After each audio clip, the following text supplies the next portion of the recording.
Hi అండి. ఈరోజు recipe వచ్చి పచ్చి కొబ్బరి బెండకాయ ఫ్రై ఎలా ప్రిపేర్ చేసుకోవాలో చూపిస్తాను, వచ్చేసేయండి. దానికోసం ముందుగా ప్యాన్ పెట్టుకొని సిమ్లో పెట్టుకోండి. ముందు రోజు నైటే నేను ఈ విధంగా బెండకాయ ముక్కల్ని కట్ చేసి పెట్టుకున్నాను. ఈ విధంగా కట్ చేసి పెట్టుకున్న బెండకాయ ముక్కల్ని ఆ ప్యాన్ హీట్ అయిన తర్వాత లో ఫ్లేమ్లో పెట్టుకుని ఈ విధంగా ఫ్రై చేసుకోవాలి.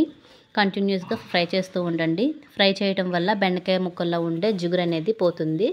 ఆ తర్వాత మనం కర్రీ అనేది ప్రిపేర్ చేసుకోవచ్చు.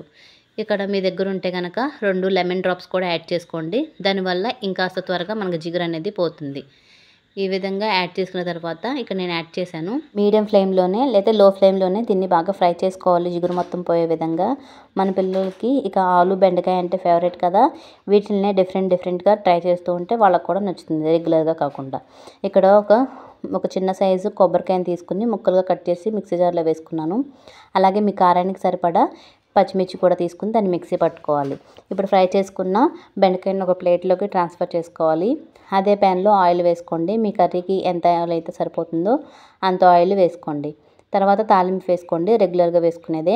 ఆవాలు, జీలకర్ర, పచ్చెనపప్పు, మినప్పప్పు, ఎండుమిర్చి, మీకు నచ్చితే వెల్లుల్లిపాయలు కూడా యాడ్ చేసుకోవచ్చు. తర్వాత ఫ్రై చేసి పెట్టుకున్న బెండకాయ ముక్కలు కూడా వేసుకొని ఒకసారి ఆయిల్లో బాగా కలిసే విధంగా ఫ్రై చేసుకోండి. తర్వాత సాల్టు, మీ టేస్ట్కి సరిపడా, అలాగే పసుపు కూడా వేసుకొని ఒకసారి బాగా మిక్స్ చేసుకోండి.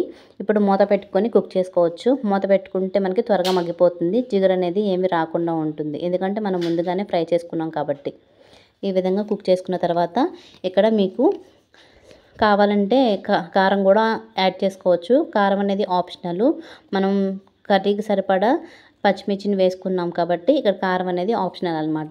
మా పచ్చిమిర్చి కొంచెం కారం తక్కువగా ఉన్నాయి కాబట్టి నేను ఇక్కడ రెడ్ చిల్లీ పౌడర్ కూడా యాడ్ చేసుకున్నాను. తర్వాత మిక్సీ పట్టుకున్న కొబ్బరి, పచ్చిమిర్చి పేస్ట్ కూడా వేసుకుని పచ్చివాసన పోయేంత వరకు బాగా ఫ్రై చేసుకోవాలి, ఒక 2 మినిట్స్. అలాగే మిక్స్ చేస్తూ ఉంటే అంతేనండి, 2 మినిట్స్లో మనకి బెండకాయ పచ్చి కొబ్బరి కర్రీ అయితే రెడీ అయిపోతుంది. ఈ కర్రీ రైస్లోకి అయితే చాలా బాగుంటుంది. ఒకసారి తప్పకుండా ట్రై చేయండి. ఈ వీడియో కనుక మీకు నచ్చితే please do subscribe, like, share and comment. Thank you for watching. Bye.